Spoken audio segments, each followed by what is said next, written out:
I'm Bethany Monahan, and this is the Holistic House Podcast. Today I am joined by Rebecca Blecht, also known as Becks. Becks is the writer behind the Wellness Draft, which is a newsletter exploring health and wellness from the perspective of a regular human. She's a certified personal trainer and certified nutrition coach, but her real passion is sharing honest, relatable insights as she navigates her own wellness journey, putting any and all credentials aside. Becks is all about progress over perfection and believes wellness should be approachable and accessible by all. She writes candidly about the ups and the downs of prioritizing wellness physically, mentally, and emotionally while navigating everyday life. Expect a conversation full of real talk, wellness pivots, and big lessons in showing up for yourself. I will leave the link below to sign up for her newsletter in the show notes. For now, though, I hope that you're somewhere where you can relax, sit back, tune in, and I hope that you enjoy this conversation about women and holistic wellness with Becks and me. Hey, Becks, welcome to the Holistic House Podcast. Thank you. I am so excited to have you on today. I know you and I have been friends for a couple of years now, and we've shared so many favorite topics and life synergies together. And so I thought, what better way to dive into conversation we already typically have than to have you on. And so I'm so excited to dive into all things women's wellness today. And I know that can mean so many different things for so many different women. And you've had just such an incredible journey, and through your own growth and approach to wellness, it's kind of ebbed and flowed, and it's changed even in our time being friends. So I'd love to dive into all things women wellness with you. And I want to start off by asking, so for all the listeners to better understand, okay, what is this episode about? What does wellness mean to you? Yeah. So Bethany, thanks so much for having me on this podcast. I'm so excited. I could go into a million rabbit holes, but let me answer your question first, and then I'm sure we'll get into them. But wellness for me, most recently, and I'm hoping this one sticks, is work in progress. It means always being in draft mode, and it keeps you on your toes. It keeps you curious instead of feeling overwhelmed by perfectionism. And that's something that I've struggled with my whole life, is this concept of being perfect. And if you're not perfect, you're not it. You're not doing the best that you can. And someone that is very ambitious like myself, like yourself, we can struggle with these things like perfectionism, but when you go down the slippery slope of wellness, it can become really overwhelming because there's so many things out there. And now with social media, there is always an ideal of what perfectionism is. And so wellness for me, again, in this most recent version of my life, and I'm hoping this one sticks because it resonates the most with where I'm at right now in my life.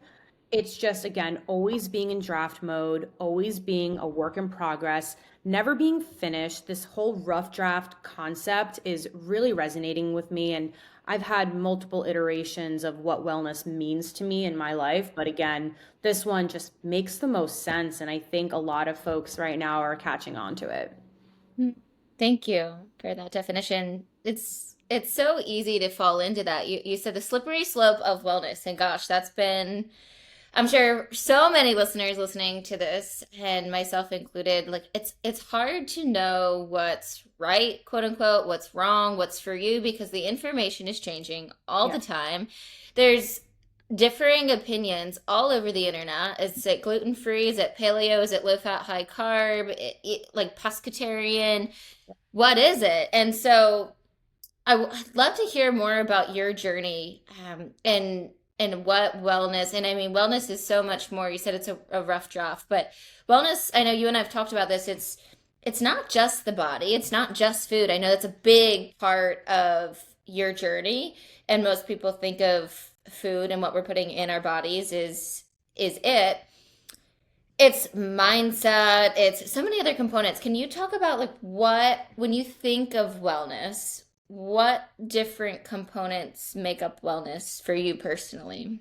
Yeah, I mean, wellness is holistic and it's perfect because this is the holistic house. Like wellness is, to your point, it is what we eat. It is how we move our bodies. It is what we feed our brains. It is us spiritually, emotionally, mentally. It's the frequencies, it's the energy around us. It's not just what you're cooking for dinner and how you're moving your body. That's just the tip of the iceberg, and everyone should absolutely be doing that. But is there a spiritual component to your life? Do you have a religion? Do you have a connection with a higher power? Is it emotional? How are you taking care of your mental health? Are you going to therapy? Are you, talking to your social community about, some of the things that you're dealing with? There's just so much more beyond just the body, and the body is the vessel, so the body is obviously so important because how you treat your body is going to impact every other part of your life, but it's really just the tip of the iceberg. So when I think about wellness, and again in this iterated version of this wellness definition in my mind being draft mode and rough draft and work in progress, I'm always checking in with where I'm at across the board, across all of those different spectrums of wellness. Like, where am I at spiritually? Where am I at mentally? Where am I at physically, both body, and soul and mind, and of course, all of that interconnects. But where I get most excited, I guess, is the body, because there is so much, in my opinion, fun that you can have when it comes to either moving your body or nourishing your body. And those are the two words that I like to use. I don't like to use exercise or diet because I feel like those have unfortunately been completely confused in the industry. Everyone now hears the word diet and they get a little triggered, or they hear the word exercise and they get a little triggered. So I like to play on words and say, movement and nourishment, because that's really what we're doing, regardless of how we're exercising. A walk is an exercise, but sometimes people don't see that as an exercise, but I absolutely see it as an exercise. That's how I exercised this morning. And same thing with diet. Again, like everyone has this misconception of diet as in, I need to be in a calorie deficit. I need to be a vegan. I need to be a animal or a carnivore. Again, the word nourishment really aligns with what we're trying to do, which is fueling our bodies to then fuel the other parts of the wellness. Because if you're not fueling your bodies with the right foods and vitamins and micronutrients and macronutrients, you're not able to fuel your spiritual wellness, your mental wellness, your emotional wellness, obviously your physical wellness. So yeah, I mean, wellness to me is holistic wellness. It's encapsulating everything that I just mentioned. And I don't think one is more important than the other. I think they all need to play a large role. If you're truly trying to tackle holistic wellness, you need to be invested in each of these areas of wellness in order to see yourself grow. Yeah, it's like taking inventory on these buckets. I know for so many years, and it could be a byproduct of just my upbringing, cultural conditioning, whatever it might be, was body, the body, the body, the body. And then realizing, which ultimately led me to the holistic house, my journey of, oh, I'm a soul. I have a soul. And I'm also a part of just this greater energy. And then learning about energy and really seeing it and in a zoomed out holistic perspective, or incorporating these different elements and taking inventory. I love that you talk so much and you're so passionate about the physical body, because I think in a day and age, I love all things spirituality. It's been a huge part of my growth and my catalyst in realizing like the power that we are. And in a day and age where there's a lot of conversation about energy and the soul and all these incredibly powerful and potent things, we still do live here on the earth plane in the physical flesh, right? These like beautiful body temples. And so I love Sure. that you focus on that, because I think sometimes we can get lost. I know I certainly have in moments of my life where I'm like worried, not worried, but really focused, I should say, on growing other areas and realizing that it has to be a balance of, Yeah. okay, I have my mind, my body, and my soul, and those are the three pillars of the holistic house. And so, we talk about the physical body and nourishing. I love that you're reframing the perception, and through the power of something as simple as calling it nourishment instead of a diet, Can you talk, because I know you and I nerd out about this, can you talk to our audience a little bit about the power of like the emotional charge even behind calling it nourishment and the beautiful obligation that we get to nourish our body temples and almost like mother ourselves as opposed to like restriction, very masculine energy of like I have to or I can't eat this. Can you talk about the power of just that slight shift in like the mindset piece? Yeah, absolutely. I know it's just funny when you were mentioning or you opening up about how we're focused so early on as women about the bodies and like Weight Watchers. And as a young kid, like it's always pressed down on us, like we need to look a certain way. And it's just so funny.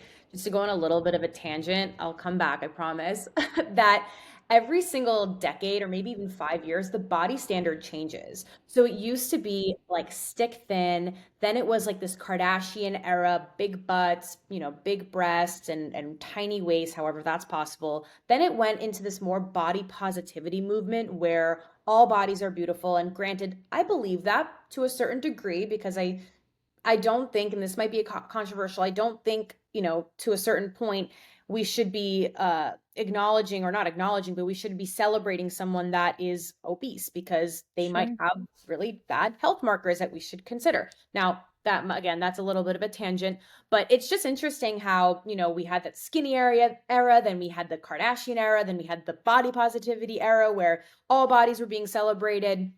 And now we're kind of in this, like healthy body era where it doesn't necessarily mean stick thin. It actually shouldn't mean stick thin. It doesn't also mean the opposite end of the spectrum where it's, morbidly obese, but it's kind of like regular looking people like me, like you, like just regular humans that take care of ourselves that aren't necessarily at 12% body fat or 40% body fat. We kind of sit in the middle, and that's where finally we get a chance to breathe and we get a chance to not so much focus on the body and what it looks like, because what's really important in my journey in life through physical and body, it's been, oh my gosh, 10 plus years of just really focusing on my body, my body, my body, because I was always in this mindset of like I need to look a certain way. But now in this shift,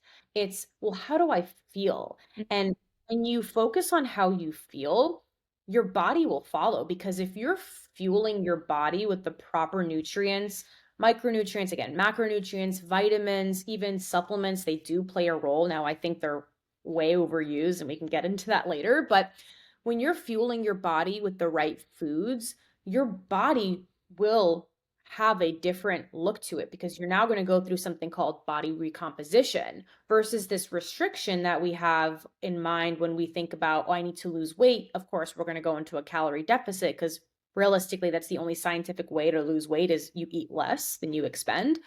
But when we think about fueling our body with protein, with fiber, and with healthy fats, especially as a woman, we should not be ignoring fats. Now, I know you can argue between high carb, high fat diets, but as women, to ensure that we're not disrupting our hormones, we should be having at least a minimum. I think it's 50 grams of fat, whatever. We don't need to get into the science of that right now, but all of these macronutrients are super important.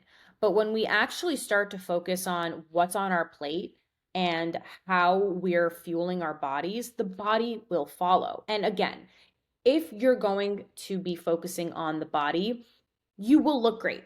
I'm not going to lie to you. You're going to look amazing. You're going to probably be shredded, have the abs, have the bulging shoulder. Like, you're going to look great. But how are you going to feel? You might feel hungry. You might feel restricted. You might be prioritizing maybe too much of one macronutrient versus the other. But when you focus on nourishment and you focus on fuel, especially if you're active and you have an active lifestyle, everything will follow. And again, it might require you to focus a little bit less on the body and how you look, because you might have a little bit of extra fat on you. But as women, we should not vilify fat. Fat is good, especially if we are getting to the point where we want to have children. We need that fat in order to birth the child. We need that fat in order to secure the baby when we're holding it for 9 months or so. So the concept of vilifying fat, I think, is finally over, which is great. And I think society is leaning more towards this healthy mindset of good body, but also good fuel, good nourishment, and that's really at the core of it. And lately in my life, I'm very active. I work out several times per day, and again, when I say workout, when I say move, I mean walk, I mean yoga, I mean Pilates. I don't mean just cracking reps at the gym. Actually, it's so funny. I don't even remember the last time I went to a proper gym. We can get into that as well. But it's really about focusing on focusing on nourishment, focusing on fuel, and ensuring you're feeding your body with the right foods to fuel your lifestyle, whatever that is. My favorite quote you just said is, when you focus on how you feel, your body follows. And this is just such a liberating thing, because just listening to you share, it's like, I can breathe. I can exhale, in a world where for so long it has been celebrating the appearance. But I think that there's like parallels with realizing, when we realize we're not just a physical body, it's Right. like, how does our emotional body feel? Do we actually feel good? Like, do we feel alive? Do we feel vibrant eating these foods? And we could be eating what we're told to look a certain way, and then our body is inflamed. Like, our body, I think, ultimately is the one communicating with us. And if it doesn't like the way it feels just because it's what somebody else's protocol says, then listen to it. And it has its own divine intelligence. And like Beck said, for so long we vilified fat. I'd love to just dive into that, because I mean, I'm forever on the journey of learning or relearning.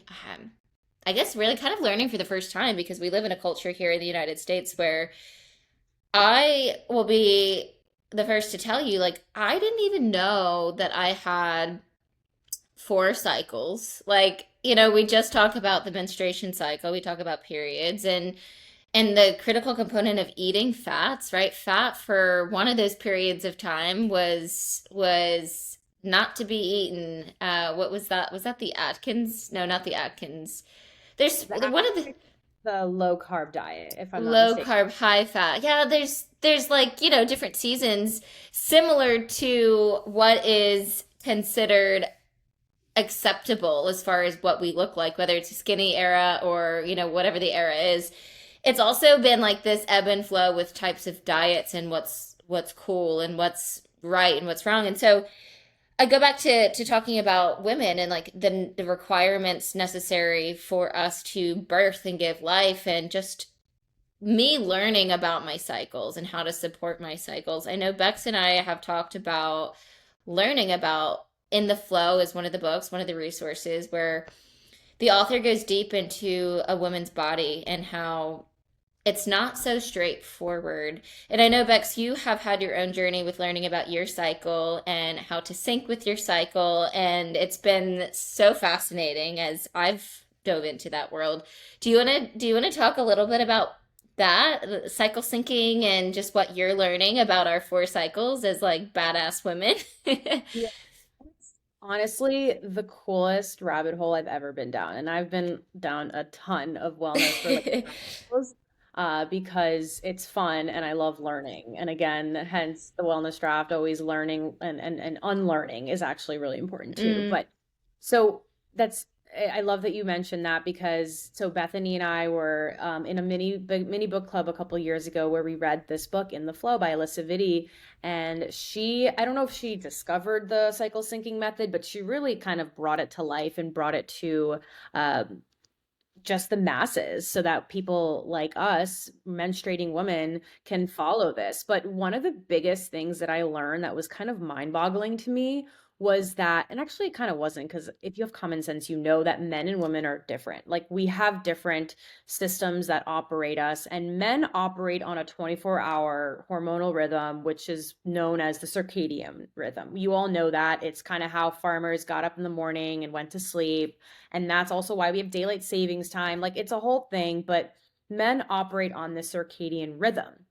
And so a lot of the diets and lifestyles nowadays, they're very much geared towards men because, fun fact, I don't know if it's actually fun, but most scientific studies in the wellness space are actually only done on men. Why? I don't know. I actually haven't gone down that specific rabbit hole, but something just about, women fighting for equality. And I think that one is a little bit delayed. But a lot of the scientific studies, unfortunately, have been on men and not on women. So a lot of the diets like Atkins and paleo and carnivore and all the fun buzzwords we hear in the industry, they're all geared towards men because we don't have enough research to know what's good for women. But finally, we kind of do because, again, men like every single day they wake up. It's so infuriating because my fiance wakes up at 5:45 a.m. every morning, goes to the gym, and I'm like struggling the week after week, like, how do I wake up at 6 a.m. with him? And I'll tell you why. Because, and again, not an expert here, that is my claim to fame. I am not an expert, but I love going down these rabbit holes. I love researching, learning, and unlearning. But women operate on a 28 to 30 day,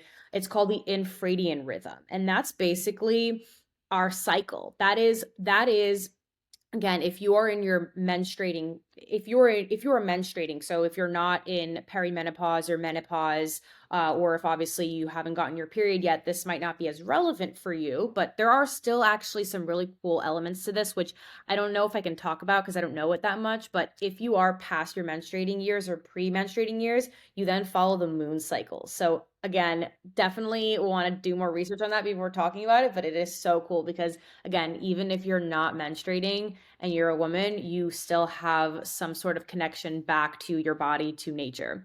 So, anyways, before I go down that rabbit hole, there's 4 different cycles within the infradian rhythm. And so I'm sure all of you know the menstrual phase. So that's obviously when we're bleeding. That lasts a few days. Sometimes for me, for example, it lasts about 6 to 7 days. That's, when you first start bleeding to when you're done bleeding. Then immediately following that, you're in your follicular phase, and that is when you'll notice that you have a little bit more energy. That's because you have rising estrogen, which is obviously one of the hormones that we all have. Then right after that, typically around like day 14, like right in the middle of your cycle, you have your ovulatory phase. So for women that are trying to conceive, this is the moment when women can get the most pregnant, of course. So this is kind of like peak hormone levels. This is probably when you can like run a marathon or a Spartan race or whatever I used to do. But really, this is like peak hormone level. Energy levels are, again, if you don't have anything disrupting your hormones, this is when you're like peak energy levels, ready to go. Then this is only like 2 days because unfortunately, as much as I would love to have this 28 days, 28 days a month or 30 days a month, like my fiance does, we don't have that. So right after that, this is the longest phase. It's actually technically my favorite phase because it's about slowing down and it's also about, finishing projects, and we can get into more of that, but it's called the luteal phase, and this is really preparing your body for menstruating. And this is also an important phase because it's the moment where you really need to kind of get a little bit more introspective and ensure that you are fueling and fueling your body and moving your body in intentional ways to as to not, disrupt the menstruation process. So it's really cool when you learn about this because there's so many different ways that you can then sync to your cycle. And one thing that I've learned, okay.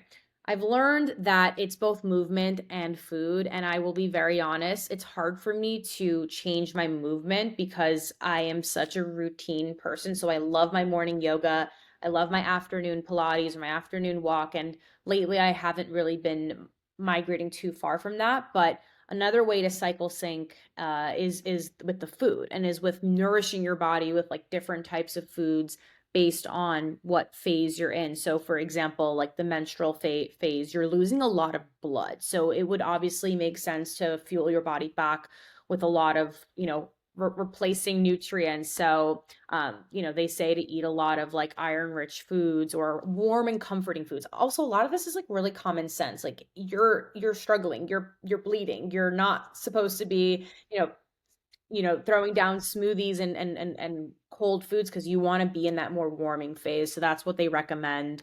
Again, that follicular phase right after you're done bleeding, this is when you want to have, because you're having more energy. So this is when you can start to actually have a little bit more of that like lighter foods, like think salads and more kind of focusing on, veggies and obviously protein all around.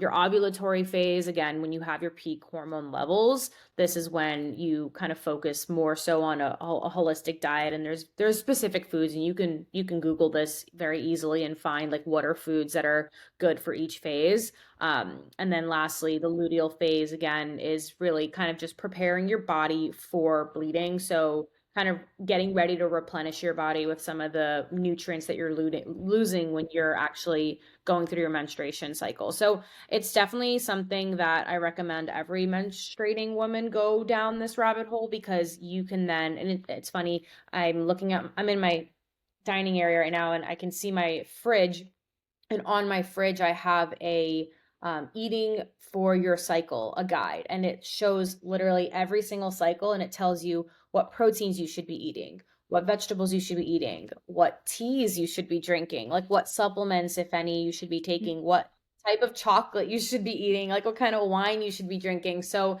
it's so cool, and I have definitely noticed a shift of nourishing my body with specific things. Now, this is kind of where my perfectionism comes into play. And I actually, when I started cycle syncing, I only ordered like, or I only bought food per cycle, and it got way too unrealistic. And Yeah. I'm very ashamed to admit there was a little bit of food waste because I wasn't eating I was buying all this food and then I wasn't eating it.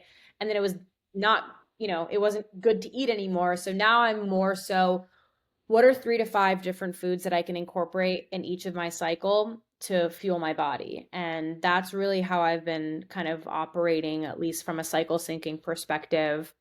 And it's really been helpful, and it allows me to kind of, not, take a step back and not put so much pressure on myself like when I used to, when I first found out about it, of just only eating salads in my follicular phase and only eating lentil soup, minestrone soup in my luteal phase, and only having smoothies in my ovulate. Like that's unrealistic, again, because I operate more on a route. I operate more on the circadian rhythm, which is not good, but something that I'm working on.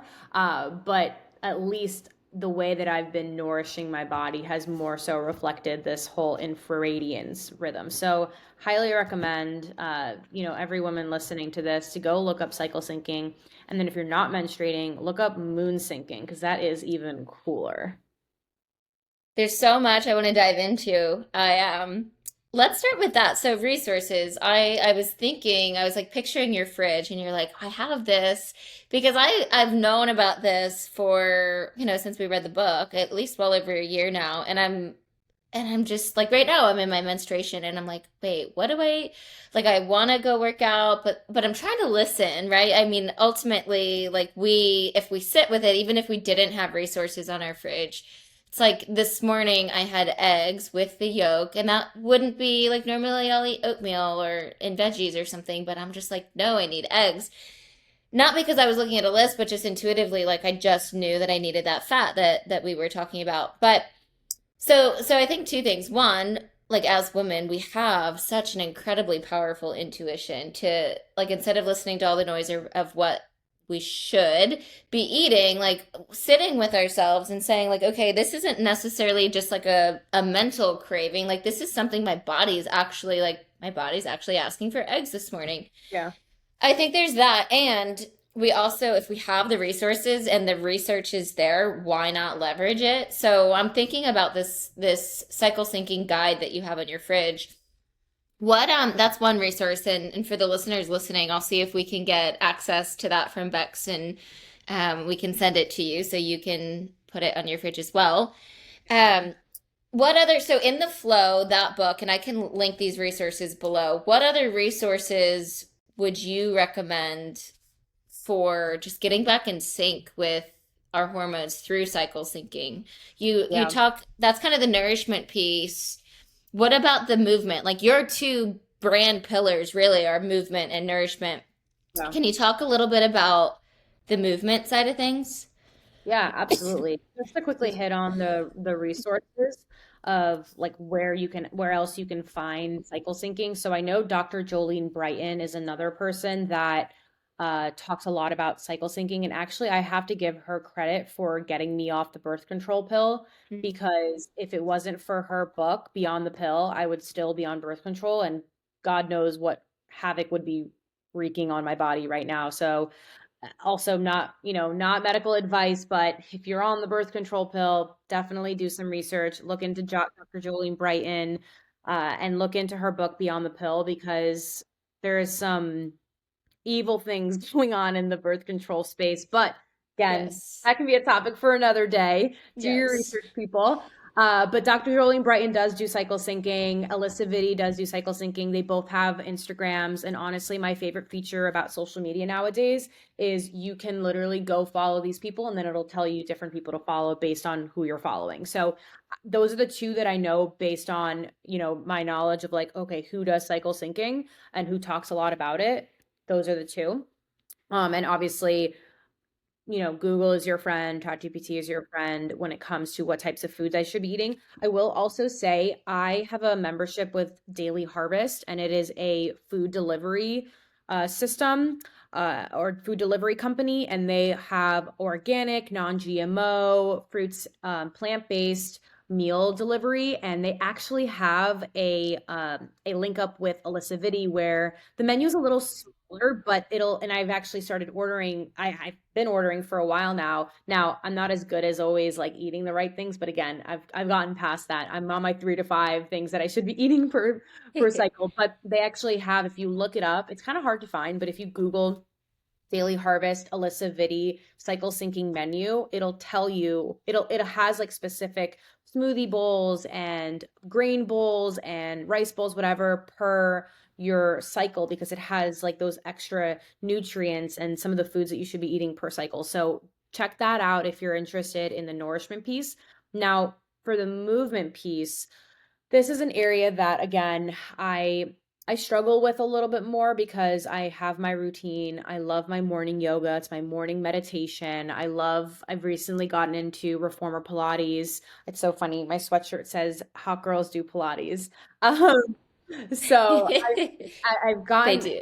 yes, they do. But I've gone into reformer Pilates. I've gotten really into slowing my body down, and a little kind of just history lesson of me and kind of my experience. So I grew up playing sports. My primary sports were softball and field hockey, and I was always into movement, kind of even at a young age. But as soon as I graduated high school, I stopped playing sports and I got into weightlifting. So I never like did bodybuilding or anything like that. But when I went to college, I needed to, continue on with my active lifestyle. So I got into the gym and I discovered weightlifting, and I fell in love with it. Like it's amazing because I love feeling strong. I actually started the first iteration of like my Instagram or my online presence, which is barely there, but regardless, was my account called, which might be problematic nowadays, but called Strong Over Skinny.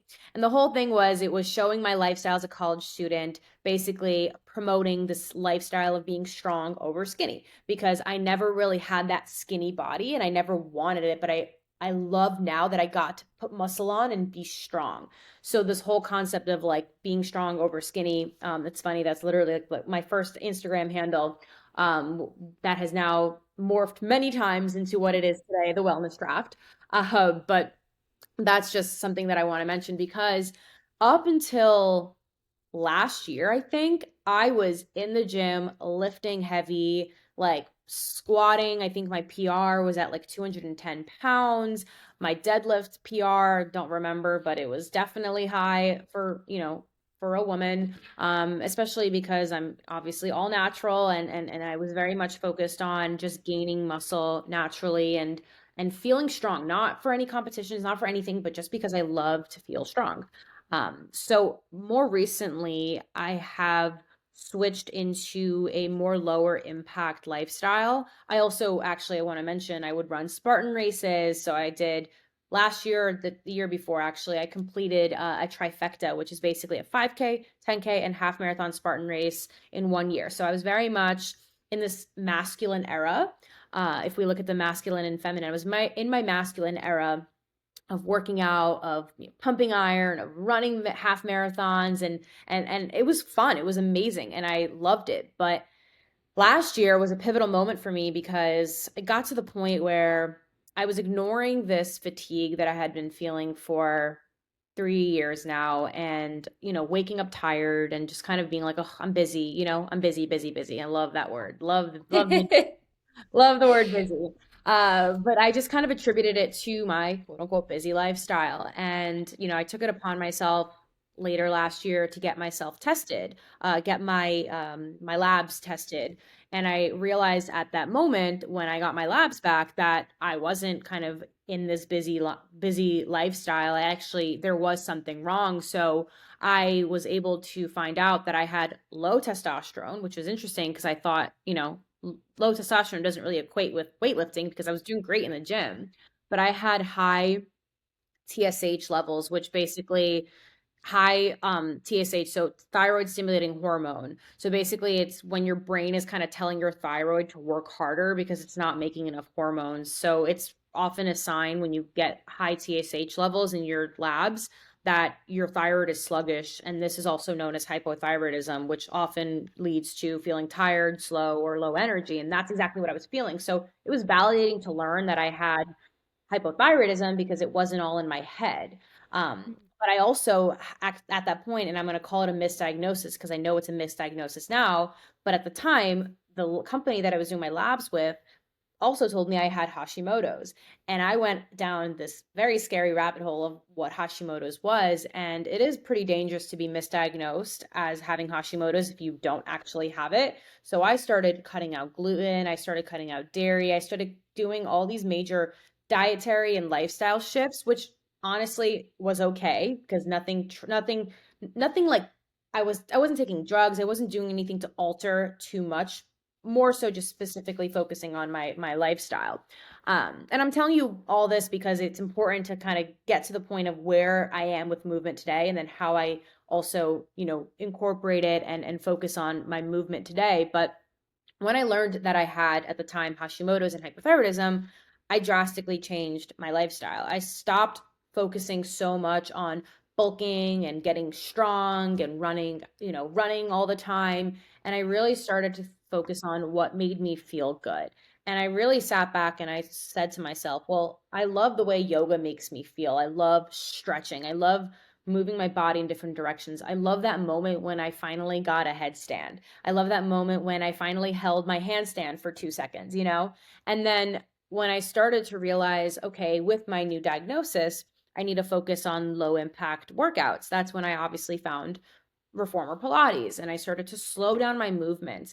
And even with that, I've noticed that my body has changed visually, like physically. I've noticed some changes in my body in a good way. I've noticed actually my body leaning out. And again, I'm not focused on what I'm looking like, but again, we know what I said before, when you focus on the fuel, your body will follow. And that's also what I've been doing as well. But it's just been an incredible journey to go from someone that has just work out to feel strong, which is also great. But now I'm kind of in this era. And even though, yes, the Hashimoto's was a misdiagnosis, I still have hypothyroidism. So part of the kind of root cause of that is still, to be determined. I'm working with a wonderful acupuncturist here in South Florida. So if anyone's in South Florida, I can always give you a recommendation as to where to go. But when I learned about, the hypothyroidism, I realized that I needed to make some lifestyle changes in order to really support my thyroid, because the last thing I want to do is, as I'm embarking on this holistic health and natural journey, is put drugs in my body when I really trying to avoid that as much as I can. And so movement is huge because, Bethany, to your point, when you were saying like just sitting with your body and asking yourself, what do I need right now? And that kind of plays back to cycle syncing, because there are different movements per phase. So when you think about menstrual, you think about the body slowing down. You're losing blood, you're losing energy. So you don't want to go and run a marathon. You don't want to go and pump iron or go to a HIIT class or a boxing class, you want to take that time to do more restorative movements. So go for a walk, put a weighted vest on, go for a yoga class, maybe do more of a restorative flow or take more child's poses. Do more child's poses. Then we have the luteal phase, which is right before, but that's kind of preparing your body for the menstruation. And you can still do your workouts, but maybe at that point you start to slow down. And it's actually interesting because the luteal phase, there's two parts to it. So there's the first part, which is where you're still riding on the high of your ovulatory phase, but then the second half is more so associated with your menstrual phase. So at that point, a lot of women start to experience like PMSing. And so that's at that point, you want to start slowing your body down and maybe replicating some of the movements you would do in your menstrual phase. At this point, there's also where they say, strength training is good as well. But in your follicular and ovulatory phase, if you have the energy and if you enjoy it, this is where running and HIIT workouts and those kind of more high intensity movements can come into play because your body has more estrogen, your body has more energy to actually put out into the movements that you're doing. So going back into cycle syncing again, looking into the research and looking at the different resources that exist for cycle syncing, if you're really interested in kind of advocating for yourself and putting yourself first and starting with something like movement, you can start with cycle syncing and you can start to align your movements with your body, or you can focus on nourishment, you can focus on fuel, you can do both at the same time. There's also a different aspect to cycle syncing, which we don't necessarily need to get into because you can find this online, but the different types of like work that you should be doing per cycle that allow your natural inclinations to shine through. So like during your ovulatory phase, you're more social and maybe you want to start a project and you're more creative, but during your luteal and your menstrual phase, you're not as social and you may be at that point where you're, staying home on a Friday night, which I'll be doing tonight, and finishing some projects and having more of that introspective time. So I know that was a lot, but hopefully that was kind of good to kind of hear just the evolution of someone that has done it all and has experimented with a lot of different styles of movement. But one thing that resonates with me now, and especially for those of you that do have, whether it's autoimmune diseases or hypothyroidism or hyper, or there's so many different types of just struggles that women deal with, but really it's looking back at movement and nourishment. And that's why I love those two so much, because again, the spiritual, the emotional, the mental is very important, but there's so much you can do with the body. And I think the body, if you can get right, and it doesn't have to be perfect, again, it's draft mode, it's work in progress. If you can get partially right the movement piece and the nourishment piece, just imagine how much better the other elements of your life will be, because you'll just be fueling your body with nutrients that you need. You'll be moving your body in the way that it's asking for. And now your mind just clears up in order to make room for everything else. Yeah, without the body, I mean, there's nothing else. Like, I know, I'm sure we all can relate to moments in our life where we're sick and we have no energy and we literally cannot move. So there is no other component, there is no life without the physical vehicle that we're living in, right? And wow, there's so much goodness in there. I took a couple of notes because there's a few other points I wanted to dive into. One thing that really stood out, Bex, your misdiagnosis really became a catalyst for change. It Yeah. became a catalyst for what I like to call here at the Holistic House, and what I call in my own personal journey, is the homecoming journey back to self. And a really big part of that, and I know a big part of your journey, has been being your own advocate, right? This whole, you mentioned, you briefly touched on, birth control, and I too went on that journey a few years ago. Despite what I was told, I had to be my own advocate, and I said my body was like, no. Like, I was dealing with so many health things myself, and I just knew intuitively that internal compass was like, no, this isn't for you. So, and I think that really being your own advocate in general can go such a long way. Do you have anything that you want to share specifically about that for our listeners and in your own experience of Beck showing up for Becks, regardless of what was being told outside of yourself. Yeah. It's interesting because what comes to mind as my response is to always trust your gut. And it's interesting because my next title of my newsletter is literally Trust Your Gut, because I get into the details of my recent gut test, which is so enlightening. It's another thing that I would recommend if you have the resources to do it, do a gut test. It's so enlightening. But the reason I'm saying trust your gut is because I'm sure you've all heard of like the saying of like just the womanly instincts are on point. Like we have instincts unlike anyone else, like versus of course against men. So it's really just men and women, but really like the instinct and the gut instinct, it all lives in the gut. The gut and the mind share a brain. Like it, I mean, obviously we all share a brain, but really the gut and the brain is like interconnected. And so when you don't feel 100% about something, it's probably because it's not 100%, because there's something more to it. So when I got my diagnosis from this online company that I did the labs with, which had great reviews, and I think overall, like it's a good company. I just, have my qualms with it, obviously, with the misdiagnosis and the people that they're employing, but to give the diagnoses.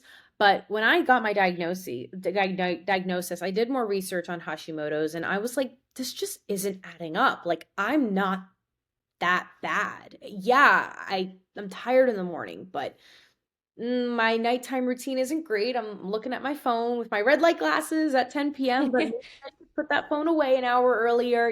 So there were moments where I was like, I don't know. I don't think so. So thankfully, I trusted my gut and I went to see an endocrinologist, which maybe I should have done in the first place, but it's fine. I really didn't know. I honestly just tested my labs and then found out that I had a thyroid issue. So I went to an endocrinologist and she read my labs and basically said, yeah, you have hypothyroidism, but you don't have Hashimoto's. You don't have the antibodies for it. And for me, to your point, that was an epiphany of like, oh my gosh, like, wow, I have a second chance. Not to say that Hashimoto's is like a horrible diagnosis where you can't turn it around. I'm not saying that at all, because unfortunately a lot of women have it today and deal with it. But for me, just spending a couple weeks thinking I had Hashimoto's, cutting out gluten, crying because I couldn't eat, sushi at a restaurant because soy sauce is gluten. Like it's just the whole thing that all these emotions that I was dealing with, to then sit in that office and have this doctor tell me of, 45 plus years, no, you don't have Hashimoto's, but we should take care of your thyroid. Here's some drugs. I said, no, thank you. I said, I'm going to take some time. I'm not trying to conceive at this moment. So I'm going to take some time to work on my diet and lifestyle. And that's when I found the acupuncturist that I was working with in South Florida. And I just thought, I'm working on, I try to live a low tox lifestyle. And I try to implement a lot of kind of natural living. And so why not try something aligned with that? And so I've never done acupuncture. And so I started to do acupuncture. And I brought the acupuncturist my labs the first time I saw her, and she agreed. She's like, "You don't have Hashimoto's. Yes, you have, elevated TSH. You have hypothyroidism, but we can work on it. We can work on it. We can figure out the root cause together." So in December, I started getting acupuncture.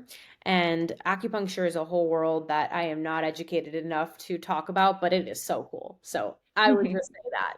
Do the research yourself, but it is a super cool concept that I'm still trying to wrap my head around. But all I know is every time I go, I went yesterday, I feel a million times better. And they just know, they have that instinct. Their gut is like on fire. They know, like their gut is like 10 times better than my gut. But they just know what's going on with you, even just by the way you're speaking to them. So that's an incredible practice that I'll always, now knowing and having that experience, advocate for. But with the acupuncturist, I started again to start feeling a little bit better, more energized, and then with the acupuncturist, she recommended that we do a gut test. And so with the gut test, I learn that I also have, certain things going on in my body. I'm apparently not eating enough of the right fiber, and then the bacteria in my body aren't diverse enough. And hopefully this isn't gross, because I think most of us have this, but I also found out I had a parasite. And so now I'm that parasite. So there's a lot of things, and all of this is to treat the root cause of the thyroid. Now, I haven't had a retest of my thyroid yet, but I'm eager to see if my levels have lowered, because I will say I did do two tests. And so between my first test in September and my second test in November, my levels dropped by 2 points. Now, it was still, hypothyroidism is still above the normal range, but I am curious to see if I were to go retest my thyroid, how much lower it dropped just by all the different changes I've been making. But all of this to say is, if I didn't have that initial gut reaction of something doesn't feel right, I wouldn't have went down this entire, and I keep calling them rabbit holes, but I wouldn't have discovered acupuncture. I wouldn't have, completely changed. I would have maybe even decided to do the drugs, because I would have given up on trying to fix this myself, or not fix, because it's not really fixing it, or but it's I would have given up hope, because it would have been such a struggle to do this on my own. But really, just advocating for yourself, always kind of knowing that you are your best advocate, and also just knowing that you don't need to be an expert in order to you know talk in order to have a conversation with someone that is an expert and say, I think you're wrong here, because I know my body best. And even when I did have a conversation with the doctors at this online lab company, they kept doubling down on the fact that I had Hashimoto's. And I had two different people, one with 45 plus years in endocrinology telling me I didn't, and one with Chinese medicine and an acupuncturist being like, yeah, you don't have this. And so just that was a little infuriating, if I might add. But these people that have credentials next to their name, like, sure, they can be helpful, but you don't necessarily need to be an expert in order to take your health seriously. You just really need your own curiosity, your own persistence, and your own willingness to learn and then unlearn, because that's also important. It's all about unlearning. It's not, you can learn as much as you can, but in order to kind of cycle through the information, you also have to be willing to unlearn. But that was my journey with it. And honestly, I'm I am grateful for the misdiagnosis. I know, Bethany, you and I have chatted about that. Like, I'm actually grateful for the misdiagnosis, because it really just sent me down this new path of life that honestly, I don't know if I would have gotten here without that. Sometimes those moments too, some of the darkest moments in our life that feel like, why me? Or, gosh, they're really catalysts. They're portals to something that we cannot foresee or could never imagine, Yeah. that lead us into the right people, right? I think that's the other thing too, is being our own advocate and really unlearning so much of what health has been in our society, and really the holistic approach, not just holistic with wellness, mind, body, soul, but holistic as in some of these other incredible modalities, such as acupuncture Yeah. or Pilates or yoga, or even simply walking, right? I think walking, I know you and I love walking, has been it's been really underrated. Um, just not celebrated. And you look at other cultures, and this could be a whole conversation we dive into, but some of these holistic modalities that don't get enough credit, let's put it that way, have been around for eons, and they've been around for a long time. And that's just it. And I'm in this season, which is like goes hand in hand with slow living and simple living and holistic living and all things women's wellness.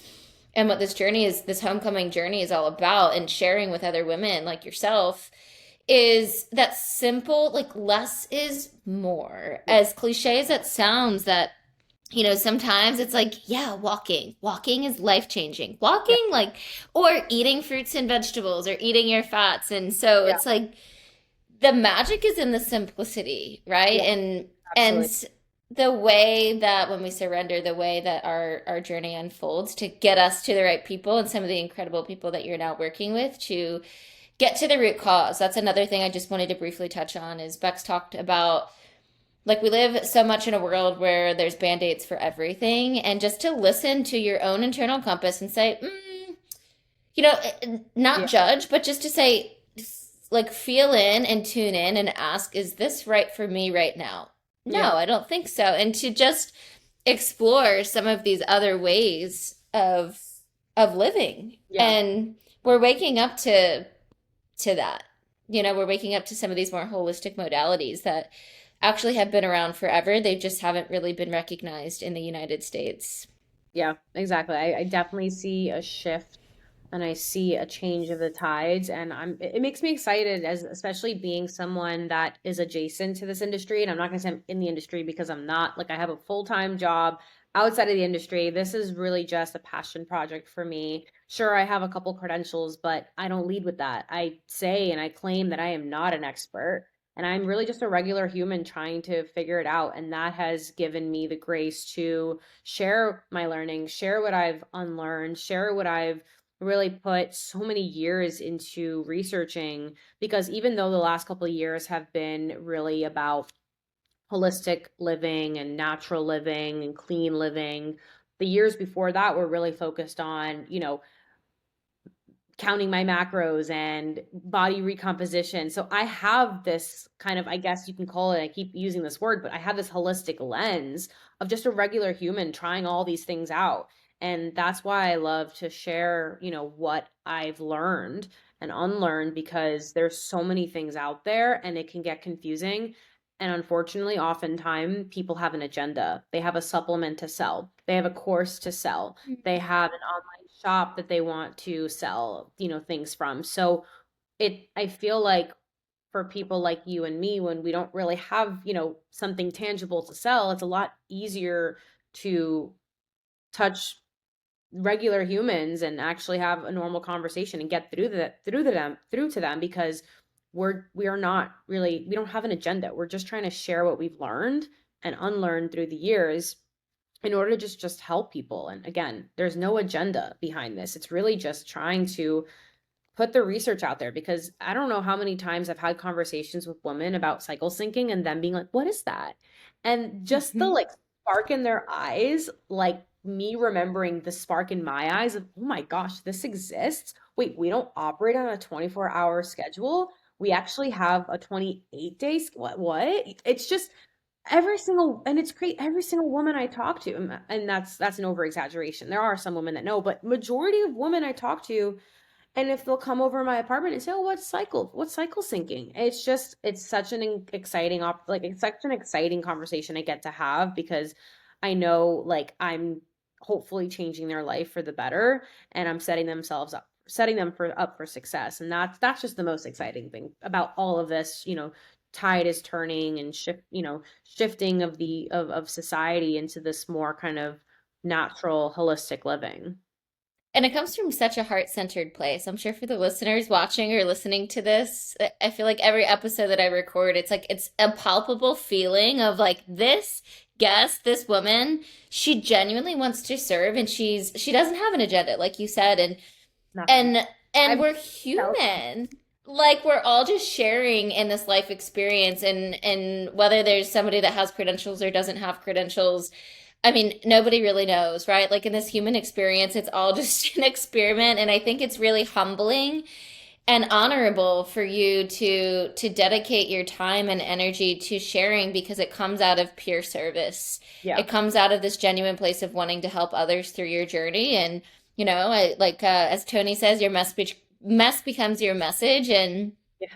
And that's really what the wellness draft is all about. And there's so much that we can unpack always. I even think about like the 28-day cycle. That's something that I think you even helped me really understand a couple years ago, of why corporate America, which is, it wasn't something that worked for me, and is not working for women. And that's a big part of this podcast, is helping women not so much leave that world, but learn about how their natural rhythm actually works as a woman, tapping into some of those creative portals, right? Like during their 28-day cycle, like when is it a good time to maybe think about playing with learning a new skill or a new hobby, or Asking for a raise. asking for a raise. Yeah. Yeah, like actually learning, wait, the 24-hour cycle doesn't work. So how can we make what's happening in our life work for us instead of working for their agenda? And just like playing with this new insight. And so Yeah. to have such a guide like yourself in the journey to share these other women is just so incredible. And Thank you. yeah, I mean the wellness draft. So talk to us a little bit. That's where we can find you, and we'll get into that in a minute. But what is your vision the wellness draft, like you said, has been multiple iterations of your own journey, and now it's landed in this like I don't have, credentials. I'm here sharing authentically and vulnerably out of love and out of service. Like this is what I've learned Yeah. to help other women and other people, really. What's your vision for the wellness draft and what's it really all about? Yeah, I mean, to put it simply, like the wellness draft for me is just to share everything that I've really been talking about here, but in a more accessible format for me. And just being a, my favorite word, busy human with a couple jobs, with a couple cats that are more like children, with the demands of family and social life. Like, yes, we don't operate on the 24-hour rhythm, but we all only have 24 hours a day. And hopefully, we're all sleeping at least 8 hours of those. And then if you have a 9 to 5, that's another 8 hours. So realistically, the wellness draft is where I can put all of my learnings and unlearnings into a format that I can then serve others. So right now, my drafts are a little sporadic, but they are ongoing. And the reason I decided to pivot from the wellness draft, and I laugh when I say the word busy because my prior endeavor was called the Busy Bee. And really my goal there was, and the goal is still there. It really is. It's just reframed into another format that is more sustainable for me. But the Busy Bee was really about helping busy professionals find balance and prioritize movement and nourishment. So again, there are those words again: movement, nourishment. And I didn't mention intention, but intention is huge. And I got intention from, I've been practicing yoga now for many years, but really more intensely for the past few years.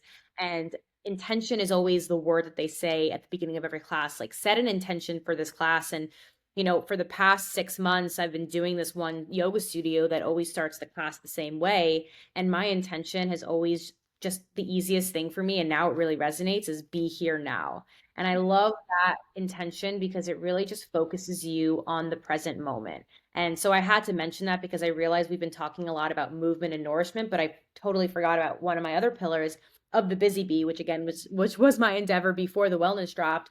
But I still want elements of that to seep through the wellness draft. And again, the wellness draft really is another area. It really is an area where I can just share everything with whoever wants to listen.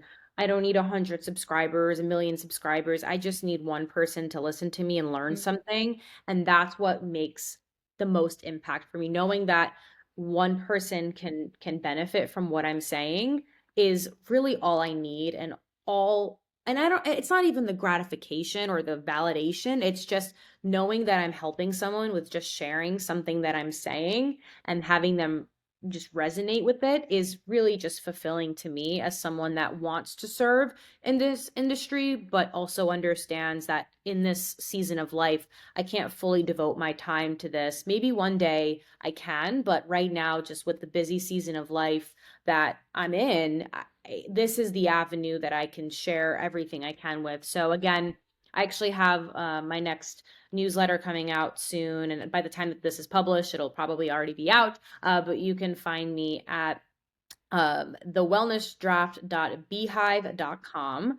And that is where you can find all of my newsletters. You can also actually find some of my newsletters from when it was the Busy Bee. But you'll notice that when you read through my newsletters or my drafts, that my tone didn't change. It's just the Mm-hmm. way that maybe I'm sharing the information changed because with the Busy Bee, I had a lot of structure and that was usually good. I like structure, but for someone that, had to show up or had to, wanted to show up every Sunday, it was very unrealistic for me. So with this more unstructured approach of the wellness draft, which again really just prioritizes sharing what's on my mind, not perfect, work in progress, rough draft. It allows me to have that, free flow of thoughts onto page without worrying about perfection, without worrying about, credentials and an expert sharing everything. But it's really, again, the wellness draft is just my place to share what I've learned and unlearned. And really, the last thing I'll say just about the wellness draft is what resonates with me so much about this about this kind of title of my newsletter is that your health doesn't need to be a final version. There doesn't need to be a laminated paper at the end of the day getting an A+ from your professor. the whole point is it's okay to change your mind and pivot, because I am the embodiment of that. Like I never thought that I would be doing Pilates and having yoga as my main workout. But here I am, a few years later, out of the gym and really focusing on moving my body differently. So, really, the whole point of the wellness draft and kind of how I want to leave people with it is, again, your health doesn't need a final version. It is okay to change your mind and pivot, especially as it relates to your lifestyle and, your movement and your nourishment and your just holistic health in general. Such a breath of fresh air and like an exhale, right? Like, Yeah. that you give us permission that we can be a rough draft. And we are, because the nature of life is that change is inevitable and that we're Yes. changing, our bodies are changing, our hormones are changing, our priorities in life, our schedules, everything is changing. And that's what I love so much about the wellness draft. And it's such a natural, fun read too, and informative, despite the fact that you are not a quote unquote, expert. We become experts by living life. And I think we're moving into a day and age where the embodying and going through something personally is worth more than anything else, in my opinion. Yeah. And so just to have an avenue and a beautiful space. And I love that it's such a fluid outlet for you, because it goes back to the whole like feminine thing, right? Like as things are fluidly flowing in your life and things are coming to you, that you're really honoring that cycle like we talked about, and that you're staying true to that. And so I'm just so excited for the listeners to sign up for your newsletter, to stay in touch with you. You mentioned your website, and I will link that. Also your Instagram too, right? For them Yeah. to get in touch. Whatever's the best way, I will link all of that below. There's been so much that we've really dove into here with women in wellness, and there's so much more we can always talk about. Is there anything kind of in closing that you really want to leave with the listeners? Yeah. I think honestly, I know we touched on a lot, and there's always so much more we can talk about, because I know you and I can have conversations about this for hours and hours and hours. But what I'll really say, and hopefully this will resonate with a lot of people, is that kind of what I touched on earlier around, feeling tired all the time. That's not normal, and we have to stop accepting fine as a baseline and going back to trusting the gut. The gut is a superpower. We have this superpower, and we need to start listening to it more. And when we start to listen to our gut more, we start to become more in tune with our bodies. And that then goes to, the cycle syncing and the different ways that we can show our body appreciation by giving it what it needs in that specific moment. And really just knowing that at the end of the day, us as women, we are built differently, and we need to be able to move our bodies, nourish our bodies, minds, and souls in a way that really works for us. And ultimately, what I was saying really about just the wellness draft and kind of how I've positioned myself, again, adjacent to the industry, is you don't need a PhD to take your health seriously. You really just need your willingness to, again, learn and unlearn and really be an advocate for yourself and your health. And then if you have the capacity, also be an advocate for the people in your life, whether it's your partner or your mother or your sibling. Again, not suggesting everyone now goes out and tries to cure everyone else, but if you, like myself, now I've started to take on the role of kind of someone that is helping those in my life close to me, because I have, not saying figured it out at all, but I have given myself enough attention and energy where I can now spread that love out to other people as well. So I think just a couple things there, really, just to leave the audience with. But at the end of the day, put yourself first and focus on nourishment, focus on movement, focus on yourself, and everything else will follow. Everything else will follow. We'll get back into homeostasis and equilibrium and really optimize, right? We'll actually feel alive and feel back home, right? Yeah. Feel more in our bodies and excited to live the life and to create what we're here to create. So Yeah.